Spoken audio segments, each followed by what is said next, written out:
Hello, everyone. Thank you so much for joining us today for our regular Thursday lecture. I'm so thrilled that you decided to spend this evening with Education USA Ukraine and learn more about opportunities to study in the United States. So today we've got lots of exciting things in store for you. But before we get started, let me just briefly introduce myself. As some of you may already know, my name is Victoria and I'm the outreach coordinator for the Education USA network here in Ukraine. We are part of the global network of the US Department of State, which consists of over 435 international student advising centers in more than 180 countries. As the official source on US higher education, we of course offer accurate, comprehensive, and unbiased information about opportunities to study at accredited colleges and universities in the United States. We understand that the process of applying to the US can be quite tricky and different from that in Ukraine, so we are here to help you with every step of the process and answer any questions you may have from beginning to end. So today we're going to focus specifically on how to excel at the admission interviews for US universities. When making your way through the application process to colleges and universities in the US, you will soon notice that some of them require you to pass an interview as one of the stages of the selection. This is true for many universities, quite a few graduate programs, and of course, exchange programs. So by the time you get to the interview stage, the school will have already expressed a definite interest in you, which of course makes passing the interview even more important. It's just my pleasure today to welcome Майклом Вігалом, the international recruiter at Nova Southeastern University, Florida, who will answer some of the most burning questions you have about university interviews. Michal, it's so fantastic to have you here with us. Before we get started, I would just like to encourage you to all stay active and ask lots of questions. We would love to hear from you, so please do not hesitate to reach out. I'll, of course, be monitoring all of the questions to make sure we get to every single one. So let's get down to the session. Michal, please take it away. Thank you so much. That was a great introduction. You made this sound like a much more interesting topic than it may actually be for everyone. But my name is, as mentioned, I go by Mick, so if that's easier for any of you. And I'm an international recruiter at Nova Southeastern University, which is a university in Fort Lauderdale, Florida. So we are very close to Miami, and about 20 minutes or so north of Miami, if you're familiar with that. So quite a different climate than where you're coming from. A very interesting and nice part of the country with a lot of diversity, a lot of students and people in general from Latin America. And to give you a little idea about what kind of university we are, and I think it's important to keep in mind there are around 5,000 universities in the US, so there are all kinds of different options out there for everybody.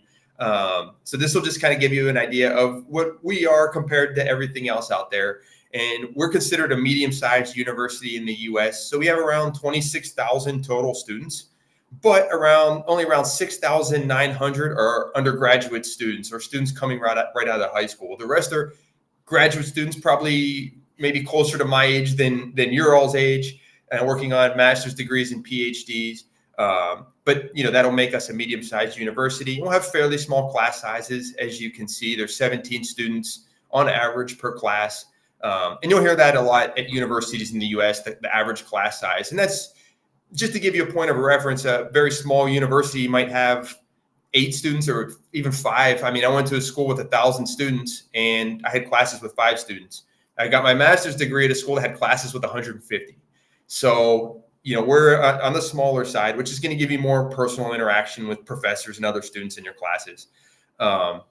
We also are a research institution, so we have over 150 different ongoing research projects. So particularly for those of you who are interested in the sciences, because we have all those graduate programs, a lot of our undergraduate students would get opportunities to do hands-on research, at least at a basic level during their 4 years at NSU.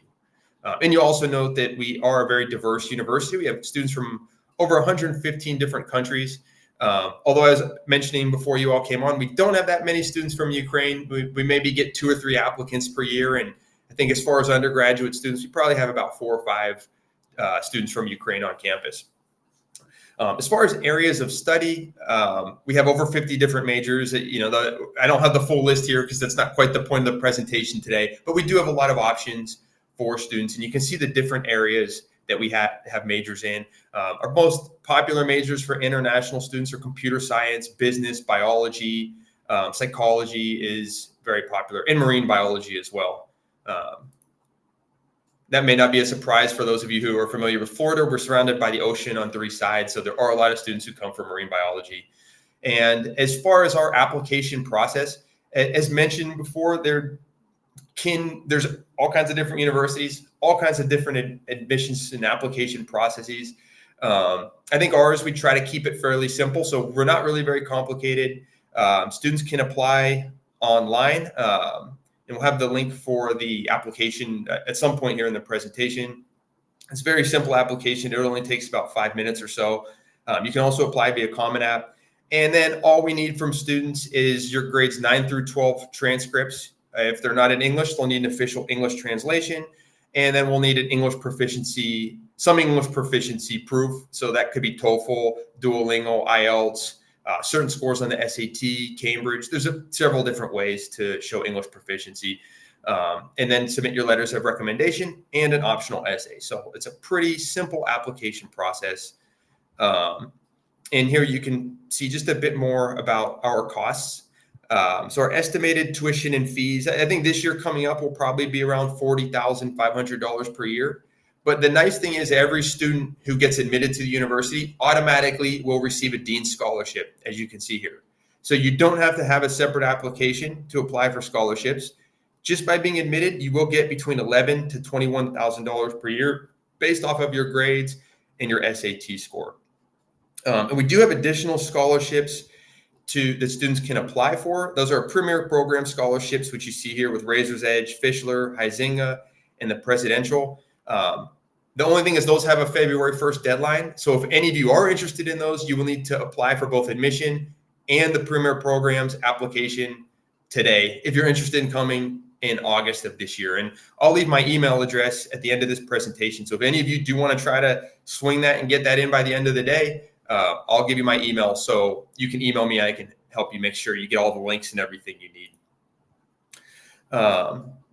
And so, as mentioned, today we're here to talk a bit about admissions interviews. And I think a lot of what I'm going to talk about can apply to essays as well, because full disclosure, at NSU, we do not require admissions interviews. So again, with so many universities in the US, you'll find that some don't require them at all. Some have optional interviews, which you can request. Some require them, and a big part of your admission or a big percentage of your admission will be based off that interview. At NSU, for admissions, we do not have interviews. And as you saw, the essay was optional, but I've done student interviews at previous universities I've worked at, and I've found a couple tricks and tips that I hope will help you guys and maybe make an interview less intimidating. Because I think a lot of the tips for these universities interviews are very similar for job interviews and things like that. And I think the first thing is to really just kind of understand why universities interview students. And I know that it can be very, very intimidating to have to go get interviewed or write an essay. You know, basically everything I'm saying applies to both of those. But that can seem very, very intimidating because I think often in our minds, we feel like we're being judged and we're afraid that we're not going to be wanted by the university. And so to kind of demystify that a little bit, let's think about why universities interview students. Trust me, universities are not interviewing you to judge you and look for reasons not to accept you. That's not the case.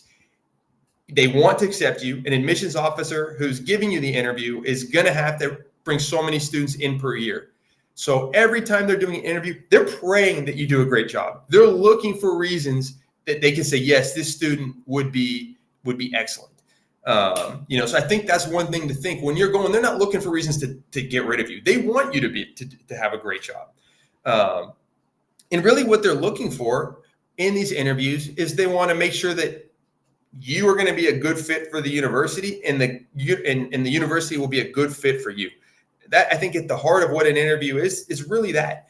And And so what does that mean, fit? Because you'll hear that term a lot when you're looking at universities. And a fit for a student is going to be, do you find a university where you feel comfortable, where you feel like you fit in, where you feel like you're at home? I think for the university, a good fit will be, is this student going to be able to maintain our academic standards? And so really when a university is reviewing your application and doing your interview, what they want to do is they want to make sure before they admit you that they think that you're going to succeed. Because if you start at the university and you're not able to finish, you have to drop out, that's not good for you and it's not good for the university. Because for you, you have now paid, let's say you go a year, it's very expensive to study in the US. If you pay a year and then find, hey, I don't like it here. I don't like these students. Because it's important to remember, just like every country has a culture, every university has a culture. And so, when you're looking at fit, you might find, hey, I get to this certain campus, it might be the top rated university in the country, but I don't feel happy here. I don't fit in with these other students. And so, you might get there. You don't want to get to a university, do a year, pay all that money, find out you don't like it, have to transfer, because that's very expensive. And the university doesn't want you to do that either, because I know a lot of you are interested in rankings for universities. And one of the factors that is considered in the rankings is what's called retention. So if a student comes to the university and stays and graduates from that university, that gives the university a higher score. If students are coming to the university and leaving before they finish, that shows that students are not having a good experience. So really, when that interview is going on, that's what they're looking for. They're not looking to find reasons necessarily to say this student isn't going to be a good student. It's kind of the opposite. And so I think the next thing to think of is, what does the interview mean for you?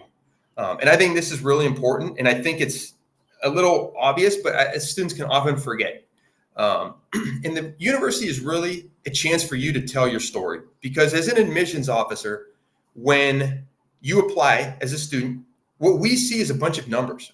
We see a name that we don't really know who that person is.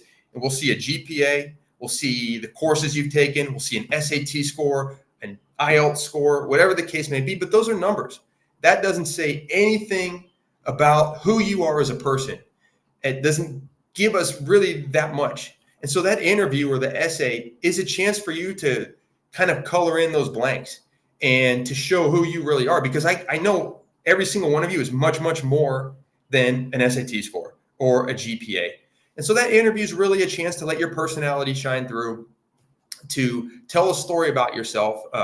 Because remember, as human beings, we don't, and I think when I say this, I think you'll all think it makes sense. We don't really remember data or numbers very well, but we do remember stories. And so I might see your name and see a certain SAT score, but in 5 minutes, I'll forget what your SAT is. But if you've told a really interesting and compelling story about your life, I'm going to remember you. Compared to the other maybe 1,000 applicants I have, I'll remember who you are next time I see your name. And so this is really a chance for you to kind of fill in those blanks and create a bigger picture of who you are so that you do stand out a little bit more. And so a few things to remember that I think is important to remember these, because it will hopefully make this whole process a little bit less stressful. Is, again, universities want you as much as you want them. So again, they're not looking to say, hey, you're no good, we don't want you. It's, like I said, it's the opposite. So I think if you realize that going in, you will feel a little bit more confident. It will not be so intimidating, just remembering that aspect. I also think it's really important during this whole process, not just with the interview, but with the application itself, is don't pretend that you're someone you're not, because this can lead to a bad fit. I think this is good advice, not just for admissions interviews, but also for job interviews, and also when you're out there dating too. I mean, it's all the same thing, but if you're pretending you're someone you're not, you're going to have a good chance of getting a bad fit. Because if you're making yourself seem like a certain kind of student and you're really not that kind of student, and the university accepts you based off of that, then you get to campus, the expectation, what the university is expecting of you based off how you presented yourself will be different than what you're able or willing to produce on campus. So I think that's really important. And I mean, I think just a simple example of that would be, a student who hates math might think, well, this university has a lot of really strong sciences. I need to pretend that I'm great at math. And so they'll really play up that math aspect. And then the university will admit them based off that, expecting, hey, this student's going to be able to meet our math requirements. Look at all this stuff that they've done. But if you really hate math and you're not going to do well at it, now you put yourself in a bad situation, because you're going to be expected to put up with this high level math that you don't want to do. And it's, during this process, remember, there are 5,000 options out there. So you don't have to force, one particular option. And I know that happens to us where we think, oh, this is my dream university. But it may not always be your dream university once you get there. So, just be you, be natural, relax, and apply to multiple options, so that the option that's going to be the best fit for you, where you're going to fit in with the culture, where you're going to meet the academic standards, that's just going to line up for you. I think finally, kind of encapsulating that, is you want to use the interviews to see if you like the university. So kind of what I'm saying, to make yourself feel a bit more relaxed with the process, don't just think this is a chance for them to judge me. Remember, you are also judging the university. You have options. You don't have to go to any one university. Hopefully you've applied to 5 to 10 different universities, knowing you have options. And so when you go to do an interview, this is your chance to get a little glimpse into that campus and to see if you really feel comfortable. And if you're blessed enough to go actually visit the campus, perfect, because you'll get to see what the other students are like. You'll get to meet students. You'll get to see if you feel comfortable with them. Because again, remember, every university has a different culture. But even if you're just doing a Zoom interview, it's still going to give you a glimpse into the campus about how you'll be able to see, how does this admissions officer treat me? Are they polite? Are they very formal? Are they relaxed? And that's going to tell you a lot about what the university is like. If you're a very informal person and you get through the interview process and they're very rigid and very formal, that'll tell you a little something. And you might think, hey, you know what? This university looks, is highly ranked. I think it's my dream school. I'm not that formal of a person. This might not be, even if I did great at the interview and they really want me, this may not be the best fit. So this is giving you really important information when you do that interview. That's important for your decision as well. And I'll just give you an example from my life, actually from a job interview for this very topic. I had a job interview for a job I really, really wanted. And when I got into the interview, there were 4 interviewers and everyone was sitting on their cell phone throughout the interview. And I thought the interview went fine, but I knew during that interview, I don't want this job, even though this seems like my dream job, because I felt treated very poorly because they were looking at their cell phones the entire time. And I thought, if they're willing to treat a job candidate like that, imagine how they're going to treat you once they hire you. I think something very similar, you should be looking at the university application in a very similar way. So really, I don't think I have anything here that should be super crazy and new and wild tips for you. It's kind of the basics, but they're really important to know. And I think, oddly enough, not enough students go through with these basics. So really for me, I break the interview process down into 3 steps for you all. So first will be before the interview, second will be the interview, third will be after. And again, nothing crazy here, but it's important to kind of know these basics and actually do them. So the first thing may seem obvious, very few students do it, and that's to practice, practice, practice. Because if you aren't practicing for an interview, when the time comes, you're not going to feel prepared. That's going to make you very nervous. That's in the interview going to make you freeze up. That's going to make you say something you didn't intend to say. All those different things. It's just like for any of you who are athletes out there, what do you do to get ready for a big game? You practice and then you practice some more. Because then when you get to the big game, you know what you're supposed to do. You feel comfortable. You feel confident. You're loose. You can go with the flow. An admissions interview or any interview is going to be the same thing. So before you have your interview, you should be getting your parents. You should be getting guidance counselors, teachers, friends to practice interviews with you. Look up questions, common questions that you might get during an interview. Have people ask you these questions. Try out different answers to see how they sound.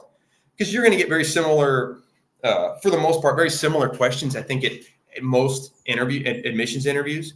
So kind of play around with those a little bit. Have people ask you these when you're not expecting them, to get used to thinking on your feet, to get used to coming up with those answers when you're not prepared.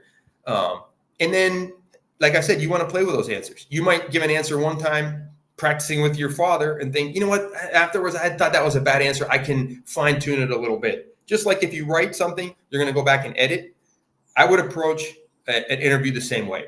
Practice it, test out different answers, get feedbacks, have your guidance counselor say, hey, this answer was much better than that answer. I would play with that one more, and think about it after you're practicing. I think that's really important too. You do the practice with your guidance counselor, your parents. Think about your answers afterwards. Think about where you thought you could have answered something better. Think about something you would have liked to have mentioned and you didn't. So then that way, when you get there to the actual interview, you're kind of already prepared. You already kind of know what they're going to ask you and what you're going to say. The second thing is, and I really can't stress this enough, and very, very few students actually do this, but that's do some research on the university that you're going to be interviewing with and your major, particularly at that university. Because universities are very interested in seeing that you are interested. And I mean, just think of it from an admissions officer's point of view. If I have 1,100 students I'm working with right now. That's a lot, right? So imagine if I have one student who I say to them, why do you want to come to study at NSU? And they say, I want to get a good education. That's a very, very generic answer. And you could say that to every university. And you really didn't answer the question about why do you want to study at NSU? Now compare that to a student who says, well, I really want to study at NSU because I really love marine biology. I've done some research. I found out NSU has one of the best marine biology programs in the state of Florida. I went on the website, I checked the marine biology section, and I saw I really want to study coral reefs. And I saw there's 3 professors in this program who specifically work in coral reef research. You compare those 2 students. Now, which one am I going to think, hey, this student's very, very serious about NSU? And remember, admissions officers need to get a certain number of students to come from their different territories. So they want you to come. They want to find reasons to accept you. So if I have limited time and a lot of students, which of those 2 students do you think I'll pay more attention to in the future? I'm going to pay more attention to the student who's clearly knows a lot about NSU. I'm going to be impressed with that student. I'm going to know that hey, this student's been on the website researching the professors. They know what the professors do. Like, this student's really interested. You're going to be my top priority in terms of what type of student I'm reaching out to. The student with the more generic answer is going to be a little bit lower priority. So I think that's why it's really important, and very few students do that. So if you do that little bit of research, and you don't have to do anything crazy. I mean, you know why you applied to the university.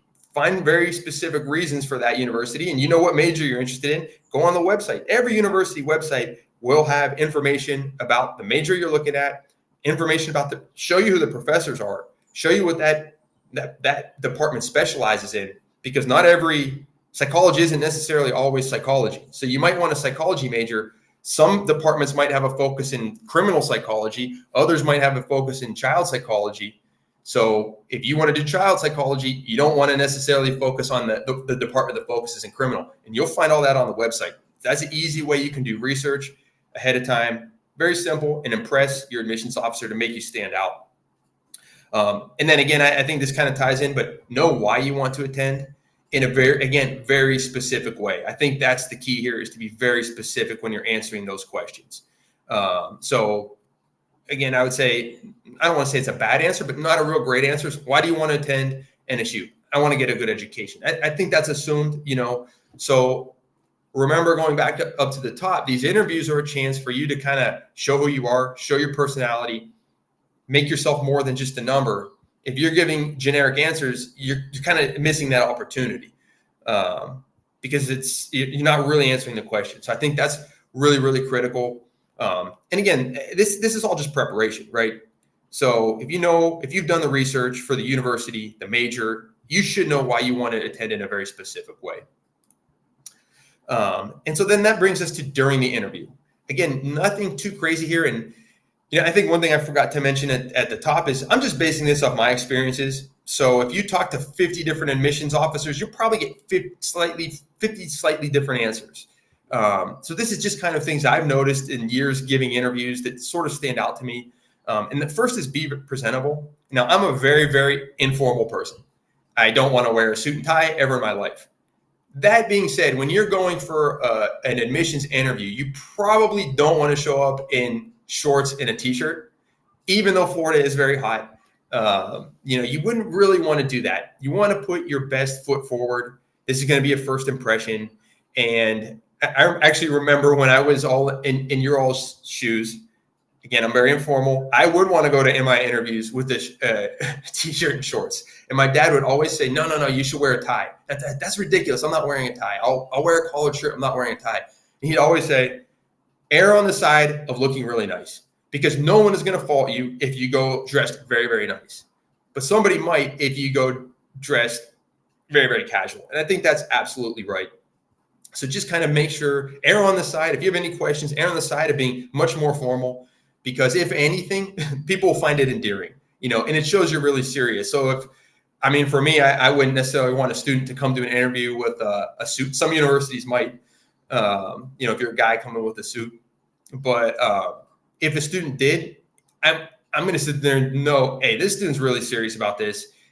This student is very professional, and that's going to kind of stand out, as opposed to a t-shirt where, again, even though I'm informal, it's kind of like a little respect. I think the second thing, and this is really something I find extremely underrated, is to project confidence. And I totally understand that can be hard because, again, like we said, it's a really intimidating process in general to apply to a university, to interview. And then, of course, you have the element of most of you are probably teenagers, and you're probably going to be talking to some of this middle-aged like me, or someone in their 30s or even mid-20s, which is even almost a little bit more intimidating, I find. And so a lot of times when students come for interviews, they're so nervous that they clam up and they come across as like, again, you don't let your personality shine if you're that nervous. So for me, projecting confidence, really, this is just going to go back to the previous slide. This is practice, researching. If you've done these steps, you're prepared. You're going to know, I'm walking in, I'm prepared for this interview. I've done everything. No matter what happens, I've done everything I can to be ready. If I fail at it, if I'm terrible, I still did every single thing I can. And you really can't ask more of yourself. So you're really going to want to make sure that you're projecting confidence. You don't want to be cocky or arrogant, but you do want to be confident. And I think one of the key ways to be confident is to be conversational, as you see here. So, when you're giving an interview, and again, I get with it's kind of an intimidating process, but students have a tendency to just sit quietly, and the admissions officer will ask a question and they'll answer that question kind of quiet and reserved. And the body language is really, like arms crossed or like scared, right? So kind of just think like, hey, I'm going to have good body language. I'm going to have a back and forth with this person. This isn't the Inquisition. This is just a regular person that wants to have a conversation with me to learn more about me. And so you're going to want to have a little back and forth with them. And I know oftentimes with interviews, they'll say, hey, always have questions for the end, because they'll say at the end, do you have any questions for me? And if you have any, that's great. My recommendation is don't hold on to your questions till the end. Bring them up naturally in the conversation that you're having. Because again, you're not in front of the police here, and they're not trying to get something out of you. They want to have a conversation with you. They really do. So, it might be something as simple as they're talking to you about, did you find the SAT challenging? And you'll say, hey, you know what? On the topic of the SAT, I was wondering, what is your average student score? So instead of waiting till the end, you're just making that a normal conversation. And that's really going to make you seem more confident. It's going to make you seem more adult, more professional than coming in and being nervous. And again, nothing crazy here. This all goes back to the previous slide. If you've prepared, if you've thought ahead of time, hey, I do have a couple questions about this university. Now, a lot of the questions, if not most, you can probably find on the websites for whatever university. And I strongly recommend, if you do have questions beforehand, go on, just Google it real quick. Go on the website, see if you can find them on the website, because that is really impressive too. As silly as it sounds, if a student says, I want to know what your required TOEFL score is, for example. Well, that's going to be on any university's website. And if you already come prepared with that and say, hey, I noticed that your required TOEFL score is 79, that's going to stand out, right? Because, okay, this student's done their research. They know what's going on. And, you're going to want to work those into the conversation, into the interview. So it is conversational to make you project that confidence. And I think the final thing, and this might sound silly, but you'd be surprised, and that's to focus on your positives. And I think I understand, because when we're always trained to be really humble, right? You don't want to brag about yourself. You don't want to, be that way. People don't like it. And although that's true, you can focus on your positives without coming across as arrogant and bragging on yourself. And I find all too often students will kind of downplay themselves to sort of overcompensate for, I don't want to be bragging, so I'm going to say, oh, I'm no good at math, or oh, I'm no good at that. I'm no good at this. I don't like that. I wouldn't frame things in that way. Because again, you're trying to sell yourself here, right? You're trying to come across as really good. So you don't want to talk about all the ways you're bad. And you don't have to lie, because what did we say at the top? You want to show who you really are. But there are ways that you can frame things that you turn a negative into a positive. So I'll come back to the example of math, because a lot of students don't like math. But, if it comes up in conversation about math, something comes up with math, I wouldn't say, oh, I hate math and I'm no good at math. I'm no good at math. I don't like it. I think a much better answer would be, you know what? I found that in my high school, I've really struggled with math. It's always been a challenge for me. But that being said, I kind of enjoy a challenge. And as hard as it is for me, it doesn't come naturally. I work at it really hard. And I'm never going to be great at it, I don't think. But nobody can say that I haven't done my best. And I'll get my math homework, and it might take me hours, but I'm going to get through that math homework, and I'm going to figure it out at the end. Might be much slower than everyone else, but I am going to get there, because I'm just determined to do so, and I don't want to have those weaknesses. That might be a way that you frame that negative in a positive. And so, I'm now thinking, okay, this student has shown that they have a lot of grit, they have a lot of determination, and I'm not really thinking like, hey, they said they're no good at math. That's just an example, but I think you get the idea. Is you do want to focus on that. And again, you'd be surprised. So many students are very, very quick to say all the reasons that they're no good. And I think that comes back to, when students do that, I find my suspicion is that comes back to fear, nervousness, not quite feeling prepared. And so hopefully if you've done the previous steps, that won't happen to you. You'll feel good and more like, I'm a little bit confident in this interview. I can talk about all the good about me. And now after the interview is the final part. And I think this is a little bit of a lost art. So I'm 42 years old. When I had to go do university admissions interviews 25 years ago, we had the internet, but not as widespread as you all do now. So when I would go for an interview, after the interview, I'd have to write out a card, put that in the mail, and send that to those admissions officers. Like, thank you for your time. I don't think that's really expected of you anymore, because again, it's the internet. If you wanted to do that, you could. You guys are in another country. It would stand out to me if a student sent an actual physical thank you card, but it would be such a hassle for you. I wouldn't expect it. I kind of feel bad if you did. But I do think you need to make sure that you're thanking the interviewers. So first, you want to thank them during the interviews. Once the interview is wrapping up, you definitely want to thank them for their time, because again, you have 1,000 students. It is time consuming to give an interview. And so you want to thank them for their time and say, hey, look, I really enjoyed this interview with you. It's great getting to meet you, to learn more about NSU. I really appreciate you taking the time out to interview with me. If you're in person, definitely make sure that you shake their hand, look them in the eyes too. Again, I think that goes back to confidence. A lot of times students won't really want to shake hands, or if they do, it's not really a good handshake. And they're kind of, again, that body language and the posture is kind of timid.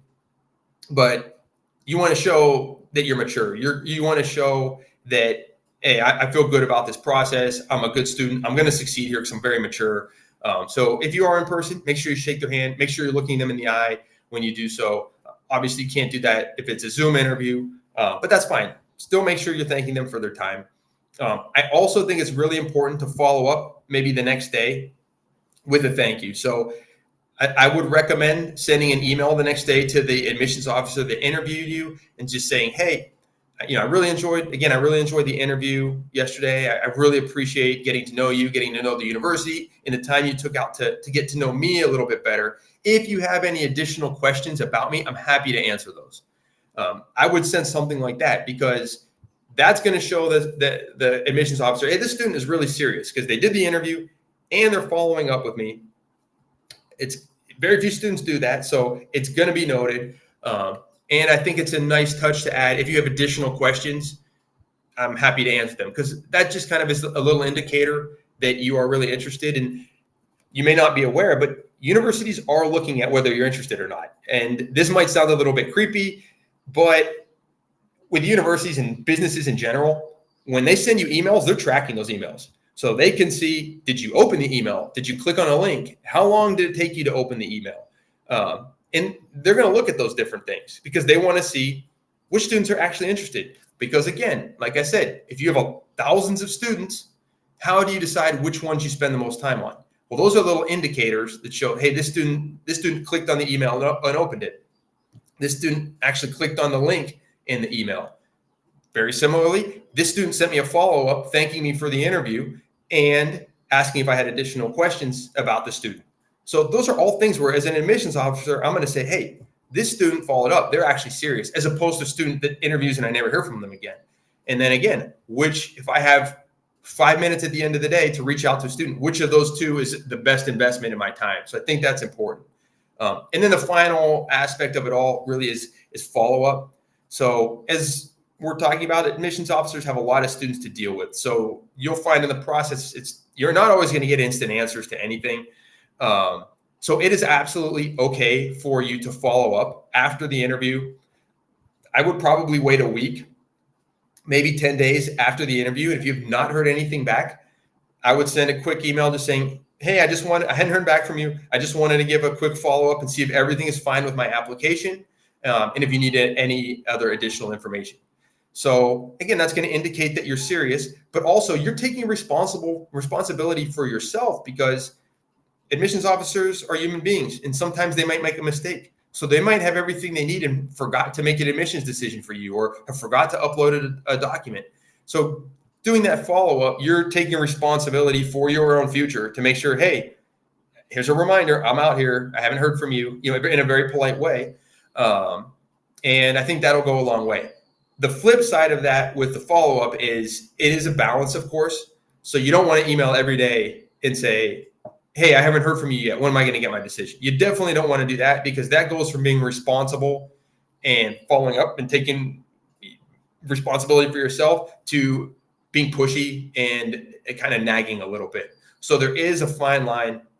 But, I think, like I said, 7 to 10 days after an interview, a follow-up, and in general throughout the process, because an admission could take 3 weeks or a month, depending on the time of year, because the universities get backlogs when all the students apply at once. You may want to follow up additional times after that, because you might have the interview, you follow up, let's say 8 days later, a week after that, you still haven't heard. I think another 10 or so days after that, it's probably okay to give a quick follow-up again and just see where everything's at in the process. But again, that's a balance, and you kind of have to play it by ear and feed off the admissions officer and their responses to you. But I think those are some of the key points. So I'm sure there are a lot of questions. I do want to leave time for questions. For any of you who want, I have the QR code here.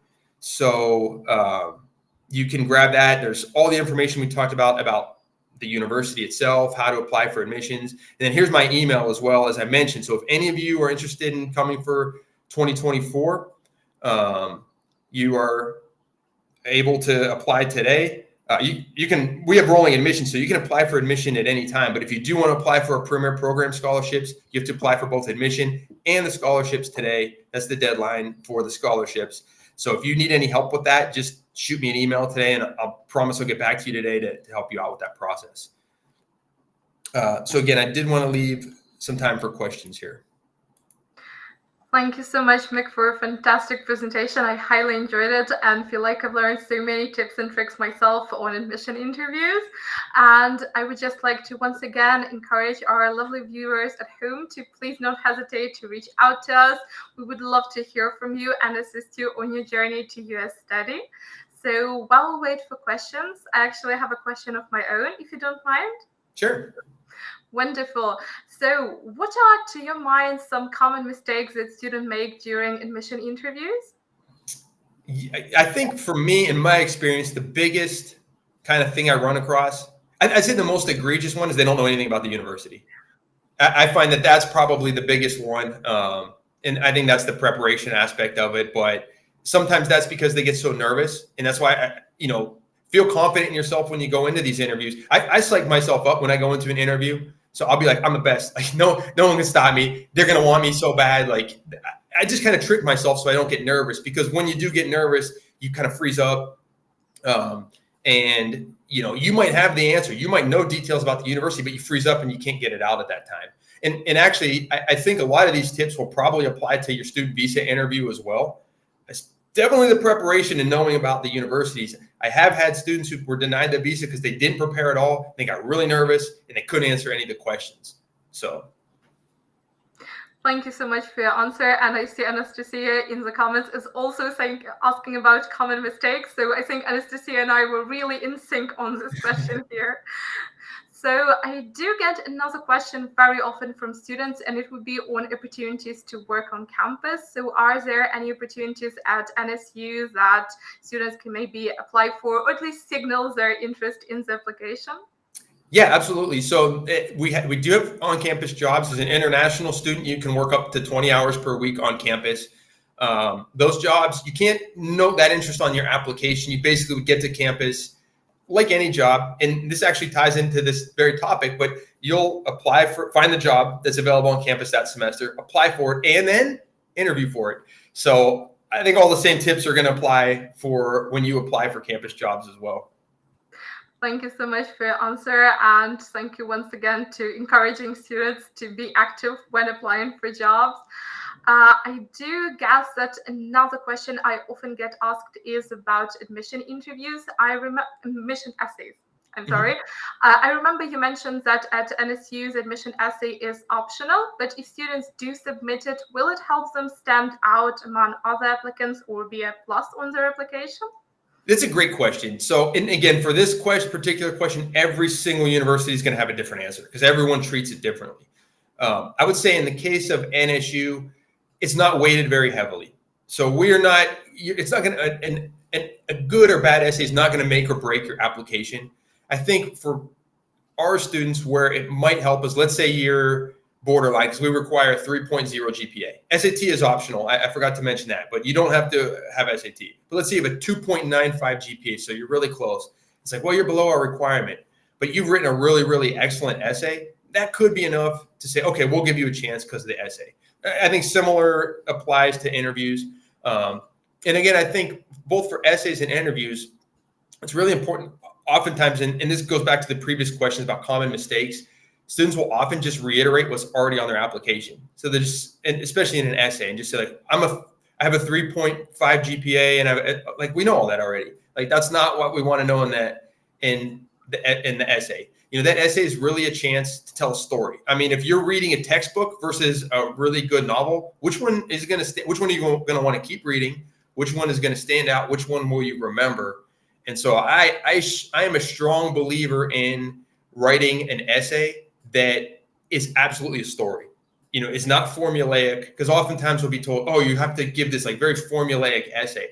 I actually don't think that's good. And this is just my opinion, right? But if I have 500 essays to read and I get to one that's just like the same, model as every other one, when you're reading a sentence 3 or 4 times and you don't remember what it said and you keep rereading, you're like, I can't, that's what it's like, as opposed to like, this student's really telling an interesting story here. And that really will help you stand out. Thank you so much for your reply. And coming back around to scholarships, I do remember that you mentioned scholarship for international students. I was wondering, does NSU offer need-based scholarships, in particular for international students? We do not offer need-based scholarships. All our scholarships are academic. So everyone that gets admitted will get a scholarship from $11,000 to $21,000. That'll be based off of how high your GPA is, a little bit off of your English score, your essay, that's again, like if you're borderline. And then if you do submit SAT and score an 1100 or higher, that can get you a higher scholarship. For the premier program scholarships that we have, that has, as I was mentioning, a separate application, and then you'll sign up for an interview. And that will mostly be based off the interview. So for us, that's the one place where students do have interviews. So that what we talked about today could very well apply. In that kind of case, if you're interviewing for a scholarship, you're going to want to do a lot of detailed research about the scholarship itself that you're interviewing for. But yeah, those are our main ways to get scholarships. Thank you so much for such an informative answer. So I guess a final question on my part would be a rather general one. So how would you maybe describe an ideal applicant for NSU? Yeah, so, and this would just be for NSU. So I'd say there's actually two answers to this. And one is who is going to get admitted, and then who would be, I think, like an ideal applicant, which I would call a good fit for the university. So who's going to get admitted? If you have a 3.0 GPA or higher, if you meet our English requirement, you will be admitted and you'll receive some scholarship. So right there, easy. Now, who is going to be, what would be an ideal student / what would be a good fit / what is the culture of our students like? All kind of the same question. I think our students are very serious. They're very friendly. I find NSU students to be very outgoing, very friendly. Like you walk across campus, everyone's like, hi, how are you? Our students do like to do a lot of research because we are research institutions. We have a lot of students that come for sciences. So they do, a lot of our students like to have real hands-on experiences. And then I think our students are, I'm not quite sure how to put it. I don't want to say open to other cultures, but it's just such a diverse campus. And because where we are in the country, it's a really unique campus because you're going to hear English, Spanish, Portuguese, like multiple different languages, obviously, but those three in particular, like, I mean, in South Florida, you're going to hear Spanish and English, and the students come from all these different cultures. And even the students from South Florida, if you're familiar with South Florida, it's such a blend of Latin American cultures in the US that is really its own, like, kind of unique little culture. And so our students really kind of have that about them. So I think for me, that would be maybe the ideal student, one that's going to be in, want a hands-on experiences, interested in the sciences, very outgoing, very friendly. Yeah. Thank you so much for such a fantastic answer and for encouraging our students as well. We have another question from Anastasia. Anastasia, thank you for being so active today. So Anastasia is wondering, sometimes the interviews is held by admissions officer and sometimes by an alumni. What's the difference? It's a good question. I think that will depend. Every university will be different. I don't think there's necessarily a difference that you need to worry about as someone being interviewed. I think it's more probably something administrative. So it may be something, for example, especially for international students, you might be interviewed by an alumni who's in your country. And that just makes it easier for you, right? And it makes it so someone from the university can meet you in person very easily. That often will be the case. Some universities might want to choose an alumni because it's like, hey, let's get somebody who knows the culture. I mean, another aspect of that too, that again, this doesn't really affect you, but universities want their alumni to be involved in the university because it's going to give, if alumni are involved, they're going to give donations, they're going to be part of it. So it's a way for them to get involved. I think for most cases, it's not something that you need to be concerned with. You need to focus on yourself and doing the best you can do, not who's interviewing you. Thank you so much for your answer. And once again, Anastasia, if you have any more questions or would like to get in-depth knowledge on admission interviews, please feel free to sign up for a free consultation with one of our lovely advisors. We would be happy to assist you on your way to your study and provide any resources and materials you may need to make this journey go a lot smoother and, of course, make it easier for you. So thank you so much, Mick, for a wonderful session. I highly enjoyed it. And to wrap up, I just want to ask, do you have any final words of encouragement for our students? Yeah, I mean, again, like I said, with interviews, just try to relax. I think that's the most important thing. Try to relax, try to enjoy it. Even interviews that go bad are good experiences, because if you have an interview, and it's going to happen to everyone, you do enough interviews, you'll have a bad interview. You'll do poorly at some point. Even if that happens, you learn from it. So I think just relax. The worst thing that can happen is it's a bad interview and you go to a different university.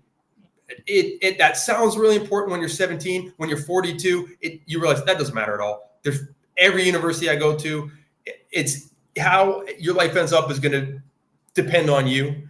So this isn't life or death. Thank you so much for these words of encouragement. And a final few words from me to the students.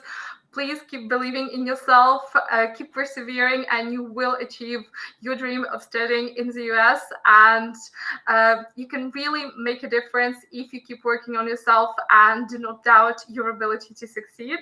And once again, please stay tuned with Education USA. We are here to help you every stage of the way. And next week, we're going to be talking about working opportunities in the United States through OPT and CPT. So we would love to see you there. Stay safe and stay with Education USA. Bye.